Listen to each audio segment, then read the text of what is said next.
बेनीपट्टी थाना के अम्बेडकर चौक पर बुधवार की शाम पुलवामा में शहीद हुए जवानों को श्रद्धांजलि दी गई। जवानों को केवाईसी के संचालक पंकज जी के द्वारा मोमबत्ती जलाकर श्रद्धांजलि दी गई। इस दौरान विकास कुमार, माधव कुमार, गणेश कुमार, अमन कुमार, कुंदन झा, रमेश कुमार, भरत साहू सहित अन्य लोग मौजूद थे।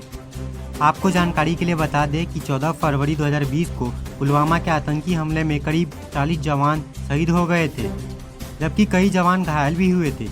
इस घटना को ब्लैक डे के नाम से भी जाना जाता है। आज का दिन ब्लैक डे के तौर पर हम मनाते हैं, क्योंकि आज 5 वर्ष एक ऐसा दिन था हमारा 14 फरवरी, जिस दिन हमें एक ऐसी सूचना मिली कि हमारे 40 जवान जो सीआरपीएफ के थे वो शहीद हो गए।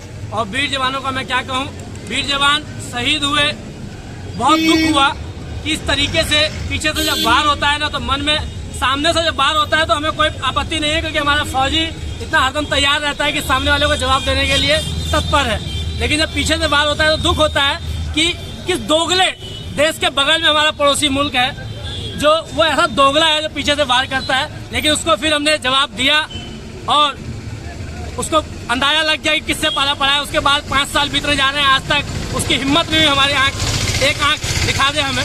तो आज के दिन हमने श्रद्धांजलि उन 40 शहीदों को दी है, और उसके साथ में उन शहीदों को, जितने भी शहीद हमारे अमर जवान शहीद हैं, उन सभी को मैं श्रद्धांजलि देना चाहता हूं बेनीपट्टी में हर वर्ष की भांति, कि उनका परिवार कभी अपने आप को अकेला ना समझे।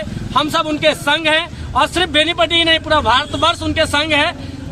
आज कोई भी माँ बाप अगर अपने बच्चों को भेजता है तो कहीं ना कहीं मुझे लगता है कि सीने पर पत्थर रखकर भेजता है सेना में, क्योंकि सेना में कोई सैलरी के लिए नहीं जाता। जो भी बच्चा जाता है सेना बनकर, वो सिर्फ देश की सेवा करने जाता है। वो अपनी माँ को बाद में देखता है, पहले भारत माँ की सेवा करने के लिए जाता है। तो उन शहीदों को अगर हम याद नहीं कर सकते, मैं मानता हूँ कि घर में सब लोग बिजी हैं, लेकिन देश के शहीदों के लिए इसके पास समय नहीं है। उसको मैं कहता हूँ कि देश के इस मिट्टी पर रहने का अधिकार नहीं है। जो सैनिक की रिस्पेक्ट नहीं कर सकता, इज्जत नहीं कर सकता, जो सैनिक को पैसे से अगर तोलता है, तो उस व्यक्ति को इस धरती पर रहने का अधिकार नहीं है। आज के दिन सभी को उनके नाम से कम घर पर 1 कैंडल 2 कैंडल अवश्य जलाना चाहिए, उनको याद करना चाहिए। मैं आज ही के दिन नहीं, मैं बोलता हूँ, आप अगर सुखी मना रहे हैं, कोई भी त्योहार मना रहे हैं, तो आज हम उन्हीं शहीद के बदौलत है जो आज हम त्योहार सही से मना पा रहे हैं। उन्हीं फौजियों के बदौलत है जो आज बॉर्डर पर हमारी रक्षा कर रहे हैं। आज अम्बेडकर चौक पर बेनीपट्टी में हमने यहाँ सब मिलकर, जितने भी लोग हैं मार्केट के, बाजार के, दुकान व्यापारी भाई, सहयोगी, उन सभी के सहयोग से यहाँ पर कैंडल जलाकर उनको श्रद्धांजलि दी है। और उन सभी जवानों को मैं श्रद्धांजलि देता हूँ, उनके परिवार को मैं याद करता हूँ, और उनको ताकत भगवान ऐसी देता रहे, और उनके घर में ऐसे जवान अनेकों भगवान दे, मैं यही कामना करता हूँ। जय हिंद, जय भारत, वंदे मातरम।